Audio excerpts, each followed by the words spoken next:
Good morning to all students of class 9th of TSS Ali Public School 87 RD Kaliganj, Bilodi. I, Raman Rai, the science teacher, want to teach you the physics for class 9th classes. This is the first chapter, which is motion. Now, in this chapter, some topics. Now I want to teach you about the uniform circular motion. First of all, definition: the motion of the object along with a circular path around a fixed point is called circular motion.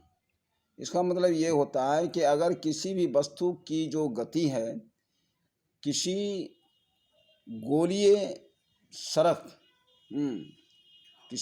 सड़क के साथ साथ अगर किसी बिंदु के इर्द गिर्द अगर होता है तो वह गति जो है उस वस्तु का सर्कुलर मोशन कहलाता है, यानी वृत्तीय गति जिसको बोलते हैं।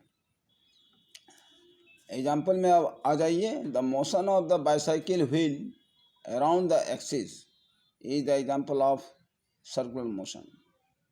अब जैसे देख लीजिए कि साइकिल के जो चक्के हैं उसकी जो गति है, चक्के की जो गति है किसी धुरी के चारों ओर, किसी धुरी के इर्द गिर्द कहिए, तो उस तरह का जो गति है वह व्हील की, वह आपका एग्जाम्पल बनता है यूनिफॉर्म सर्कुलर मोशन का, यानी सर्कुलर मोशन का ये एग्जाम्पल हो गया।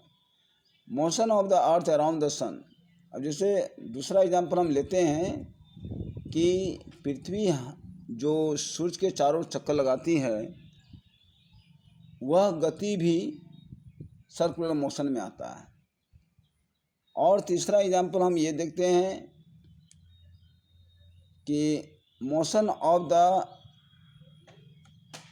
Earth around motion of the moon around the earth, यानी पृथ्वी के चारों ओर जो चक्कर लगाती है ना, मोशन ऑफ द मून यानी मनुष्य चंद्रमा की जो गति है around the earth, that is called circular motion. अब देखना है यूनिफॉर्म सर्कुलर मोशन क्या है। What is mean by uniform circular motion? Motion of an object in a circular path with a uniform speed is called uniform circular motion. अगर किसी भी वस्तु की गति वृत्ताकार पथ के साथ साथ अगर होती है, अगर वह गति एक समान है तो वह गति जो है यूनिफॉर्म सर्कुलर मोशन कहलाता है। Uniform circular motion is an accelerated motion, और इसको हम त्वरित गति भी कहते हैं। अब आ जाए रिवॉल्यूशन पीरियड। रिवॉल्यूशन पीरियड यानी चक्कर लगाने में जो समय लगता है, आवर्त काल जिसको बोलते हैं। The time taken by an object in uniform circular motion to complete one revolution along the circular path is called its revolution period. वस्तु के द्वारा जो तय की गई दूरी है वृत्ताकार पथ पर, और उस में जो लगा जो समय है उसे हम कहते हैं रिवॉल्यूशन पीरियड। तो T बराबर total distance covered in one revolution divided by constant speed. तो total distance covered in one revolution मतलब एक पूरा चक्कर लगाने में जो तय की गई दूरी है, अर्थात कहने का मतलब हो गया कि वृत्त की जो परिधि हम जानते हैं 2πr, वह 2πr बटे v मीन्स कांस्टेंट स्पीड यानी velocity.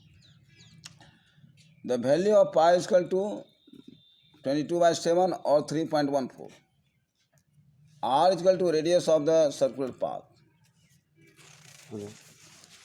Now this is the formula to get the revolution period.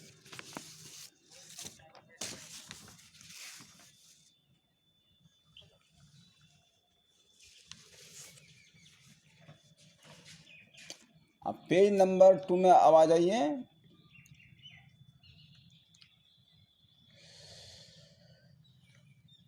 Difference between uniform linear motion and uniform circular motion, ये देखना है। Uniform linear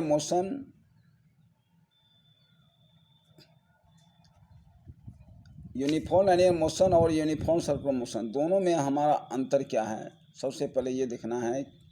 an object travels along a straight line in A given direction. Uniform linear motion में क्या होता है कि कोई भी वस्तु सड़क के साथ साथ चलती है एक निश्चित दिशा में, लेकिन यूनिफॉर्म सर्कुलर मोशन में क्या होता है कि कोई भी वस्तु जो है सर्कुलर पाथ पर ही चलती है किसी फिक्स डायरेक्शन के चारों ओर, यानी उसकी दिशा बदलती रहती है, कहने का मतलब। अब देखना है नंबर 2 में, direction of the motion does not change in the case of uniform linear motion. Uniform linear motion में क्या होता है कि वस्तु की जो गति की जो दिशा है वह नहीं बदलती है, लेकिन यूनिफॉर्म सर्कुलर मोशन में दिशा लगातार बदलती रहती है। अब नंबर 3 में देखना है, speed and velocity are constant in the case of uniform linear motion. यानी यूनिफॉर्म लाइनियर मोशन में क्या होता है कि स्पीड और वेलोसिटी जो है यह स्थिर रहता है, जबकि यूनिफॉर्म सर्कुलर मोशन में वेलोसिटी जो है हमेशा चेंजिंग होते रहता है, यानी बदलते रहता है due to changing the direction, क्योंकि उसकी जो दिशा है वह दिशा बदलती रहती है और दिशा में बदलाव होते रहने के कारण उसका वेलोसिटी भी बदलता रहता है। यूनिफॉर्म लाइनियर मोशन और यूनिफॉर्म सर्कुलर मोशन में जो डिफरेंस बताएं अब तक, इसके साथ ही अब मैं ख़त्म करता हूं इस चैप्टर को। फिर हम दूसरे चैप्टर में जाएंगे नेक्स्ट डे। तत्काल के लिए धन्यवाद। लेसन इतना एक था, फर्स्ट लेसन बस। तो बच्चों अभी रामानंद सर क्लास 9th के फिजिक्स ले रहे थे। आज इसी के साथ लेसन 1 मोशन चैप्टर समाप्त हुआ। अगले दिन अगले वीडियोज में लेसन नंबर 2 की ओर हमारे रामानंद सर प्रस्थान करेंगे। तो उम्मीद करते हैं जो आप लोग समझ गए होंगे फर्स्ट लेसन को। आप लोग फेयर में जितना भी दिया गया है उसको उतार लेंगे और क्वेश्चन आंसर और क्वेश्चन आंसर जो है अगले वीडियोज में प्रसारित किया जाएगा, या फिर उसका क्वेश्चन आंसर अलग से आप लोगों को पोस्ट कर दिया जाएगा। आज के लिए इतना ही, दीजिए श्याम सुंदर सिंह को इजाज़त। इसी वादे के साथ फिर मिलेंगे आप लोगों से अगले वीडियोज में लेसन नंबर 2 के साथ। तब तक के लिए नमस्कार, धन्यवाद।